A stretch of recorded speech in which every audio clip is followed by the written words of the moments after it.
Good evening, everyone. Thank you for joining us this evening. We're Team Washington Heights, and we're going to be presenting our project, which is Table Trace. My name is Santino, and I'm joined by Marisa and Itong.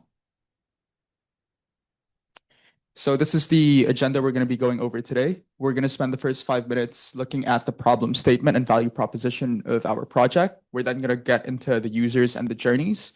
We're then going to present the solution and provide you with a live demo, and ultimately go into the next steps and potential risks. So again, thank you for joining us. My name is Santino, and I led the strategy for this project. I'm Marissa, and I led the technical design. My name is Yitong. I'm the online researcher and I also handle the product validation. So this is a sneak peek of our product, which we're going to be demoing later. But before we get into this, we're going to be going over the problem statement of our capstone project this semester. Ultimately, we focused on the problem of helping small restaurants track and provide visibility into their inventories. Small restaurants depend on perishable shipments every day, yet they have almost no visibility into where those shipments are coming from and ultimately what risks they face associated with these shipments. So again, ultimately, the visibility problem for small restaurants. Through the user interviews we conducted, a lot of them showed that small and mid-sized restaurants often have no visibility once their shipments leave their suppliers. They often rely on frequent perishable deliveries, but they don't have access to the IoT systems or enterprise software used by larger operators. And because of this, they often learn about delays and quality issues only when the shipment arrives at their doorstep. So oftentimes these gaps and these lack of visibilities lead to spoilage, last-minute adjustments, and uncertainty makes day-to-day planning very difficult. And the core issue that they lack is a very simple and accessible way to understand the shipment risk better and in real time. And that's the gap that we aim to address as part of this project. So Table Trace fills this gap by offering real-time predictive visibility using both simulation and risk modeling. Instead of relying solely on hardware, we use research on cold chain behavior and delivery patterns to estimate when a shipment is likely to arrive and what risks it may be exposed to along the way, depending on the route. So these predictions refresh continuously and give restaurants a clear sense of when shipments should arrive and which KPIs may need greater attention. As far as the dashboard that we created, there's also several KPIs that we included that we basically spoke with the end users, and they helped us identify which KPIs would be most relevant. So this includes spoilage probability, frequency of delays, and route reliability. And we also wanted to make sure that the interface was simple enough so that quick and easy decisions could be made in real time. And after giving you guys an overview of the problem, we're going to get into the why and why we chose to build out the tool. So the value prop is to give small restaurants a kind of visibility that they basically don't have access to because of a lack of infrastructure and they don't have the necessary budgets in place. So by combining modeled routes with ongoing risk scoring, our tool helps operators spot high-risk shipments early, anticipate disruptions, and understand these conditions affecting their deliveries. This directly addresses the pain points which we mapped out in our value proposition canvas. And ultimately, owners gain a better understanding and footing of making and ordering inventory decisions. And shift managers can also gain clearer expectations for their daily workflow. So in short, our tool helps replace uncertainty with information they can actually use to make better and more informed decisions.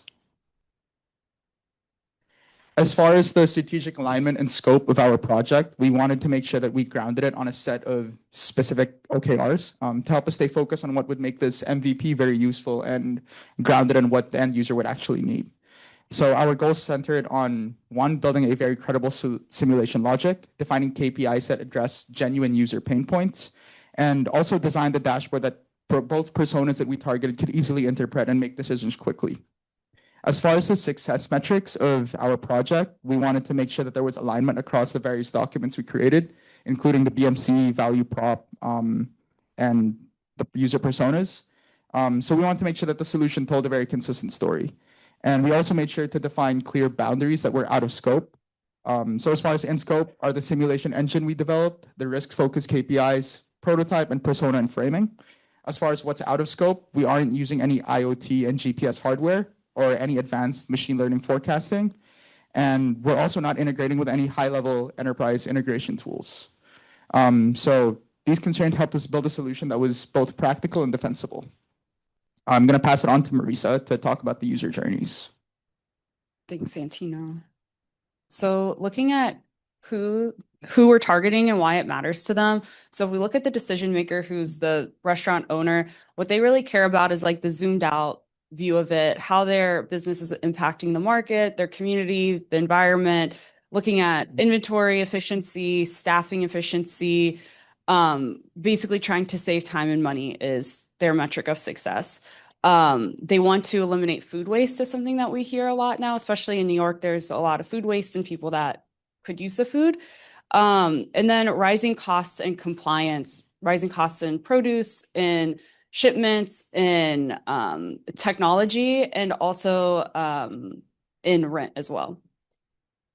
And then if we look at the power user, who's more of like the team lead, shift manager, they're kind of the orchestrator that wears a ton of different hats, that's managing between the customer, the front of house, the back of house, management and ownership, and then trying to organize everything. So they're really more like target day-to-day user, and they have to deal with a lot of technology is something that we've learned.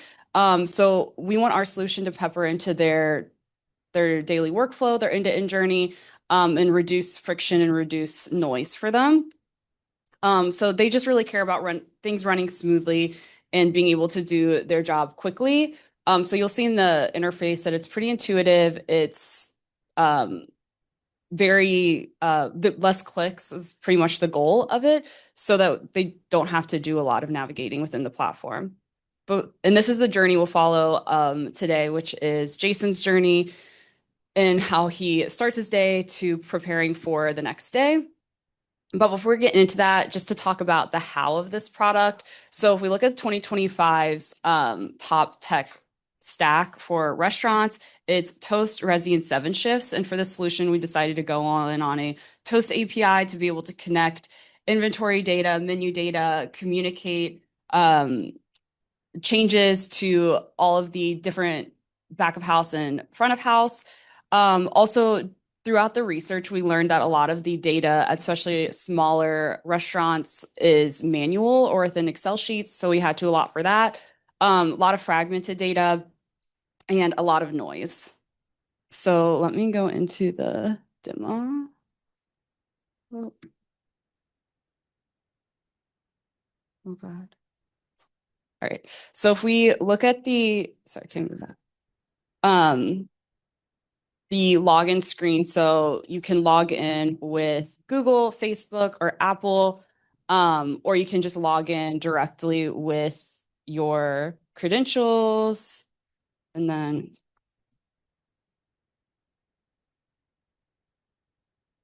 thank you. This keyboard's fun. All right. Thanks. All right, so we can see the live tracking. You can zoom in and look at all the deliveries that are on the way to your restaurant. We have how much traffic. Oh, if you hover, you could see it. You could see the completion rate. You could see the delivery status. So we have the type of delivery, and then also like where it's at. All this data is provided by the Cisco Inventory Management, which I'll go into the data ingestion in a second. And then you can also add to delivery from here as well. So if you hover over here and you don't have a delivery yet, but that's something your usual vendor, you can add. And then up here, we also have like high active alerts. So this gives you quick action to take. So you can 86 an affected item that the delivery is delayed. You could call the supplier or find a backup right here through the UI for all these different orders that have alerts. And that is using the Toast integration and the Cisco inventory management integration. And then over here, we have a high level of the metrics. So your freshness, the on-time deliveries, how many deliveries you have today, food cost percentage, and then temperature compliance. And then down here is a deeper dive into the actual quantification of the Toast integration and how these items are affected onto the menu using the menu data. And then we have operations insights. So if everything was running smoothly, this would be empty. But right now we have a temperature compliance detected issue because of a delayed delivery. And then down here we have the delivery status. So you could toggle between where they're at. You could see what's delayed, look at the delivery time, temperature, and all of that metadata. And then lastly, if we go up here, because we learned that there's a lot of fragmented data, they can actually upload their Excel sheet right here, and it would be added to the dashboard. And then because Jason wants to plan ahead and look at tomorrow to make his day a little bit easier, he can see what's coming up, any warnings, and what's scheduled and expectations at a quick view.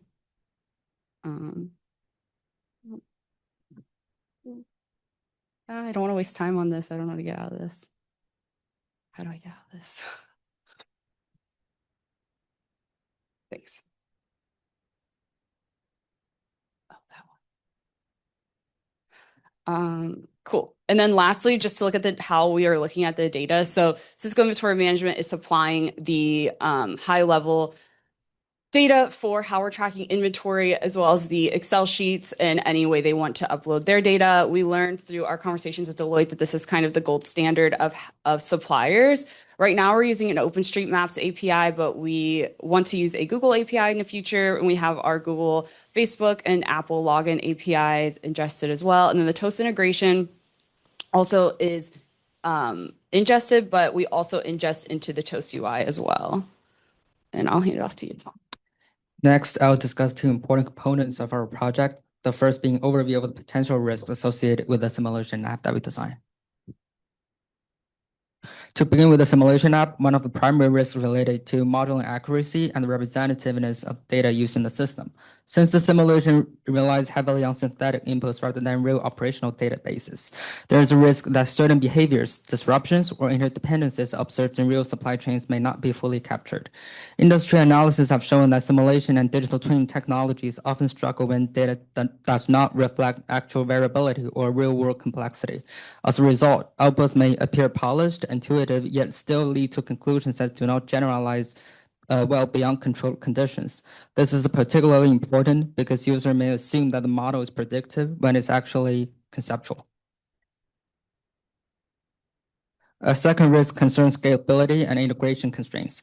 As the simulation grows in size or attempts to incorporate more scenarios, stakeholders, or KPIs, the system may encounter challenges related to fragmented data structures, infrastructure limitations, and increased processing demands. Digital twin research consistently highlights the difficulty organizations face when attempting to integrate multiple data sources or create real-time synchronization across systems. Even though our simulation platform is not a real-time product, any effort to expand it in that direction would require careful technical planning and significant architectural support. A third risk involves user interpretations. Simulation tools are often misinterpreted as operational decision-making systems rather than visualization and exploration platforms. If stakeholders view the app as predictive rather than illustrative, they may rely too heavily on outcomes that are not intended to guide real-world decisions. For this reason, establishing clear expectations and framing the simulation appropriately will be essential for responsible use. Shifting now to the roadmap of Discover, our development timeline is organized across 4 quarters to reflect the international progression from concept to launch. In the first quarter, our primary focus is establishing the foundation of the product. This includes finalizing the high-fidelity Figma prototype, conducting user interviews, refining the value proposition, and defining the technical architecture.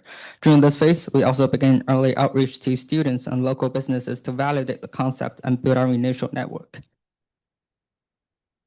In the second quarter, the emphasis shifts to MVP development and structured user testing.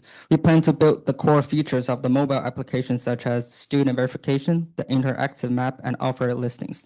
We also expect to complete the MVP version of the partner dashboard so that businesses can upload and manage their promotions. Throughout this quarter, we'll conduct user testing sessions and use the findings to refine navigation, prioritization, and engagement features.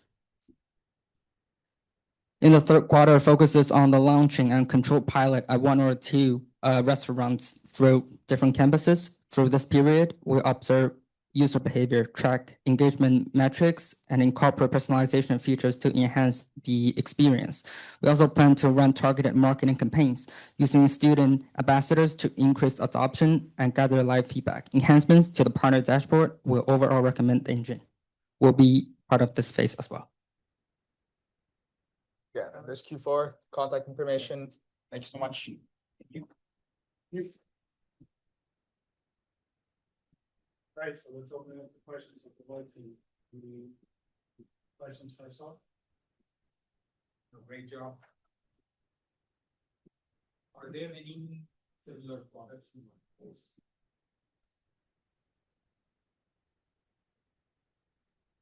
Not with the low cost we aim on providing to people. And a lot of the tools that we found rely on those IoT sensors. I guess a lot of the logic behind this isn't based on real-time tracking of data using those sources, but it's rather through cold grounded research that we've conducted and, you know, the patterns we see associated with like routes that are typically used by, you know, the suppliers that they work with.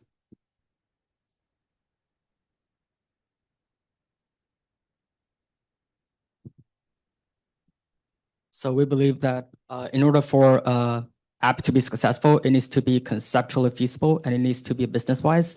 And the combination of those is introducing the app to students and academic professors to gather their opinions, to enlarge our networks on how to build a successful app. And then we also do pilot around restaurants. So the combination of those ensures that we have a successful app that can cater into the local restaurants.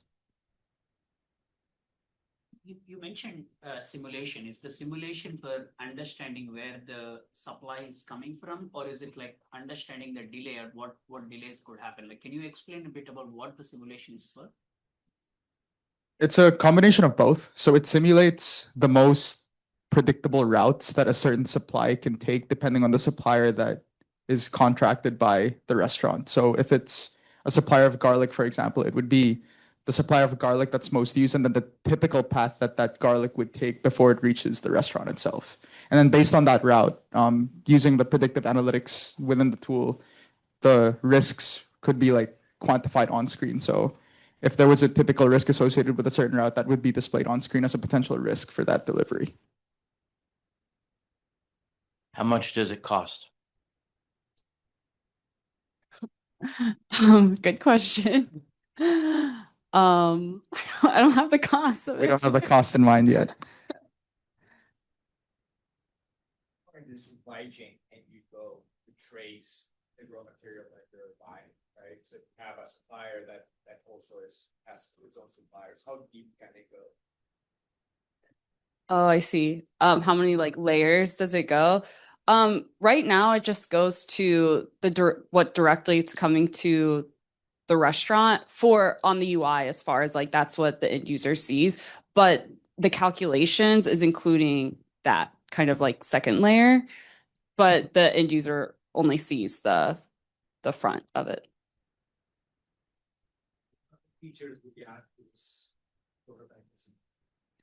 I think that there could be a further down, like on the food elimination or the food waste elimination, if there was something that you could actually take action with on the dashboard, or even something consumer facing within the restaurant that kind of is like part of this platform to help with food waste, I could see being valuable for the pain points of the personas. I have a question. For the inventory turnover, what is the data source you're looking to, especially when you're looking at food and food waste? What is the data source that you want to consider for the inventory? You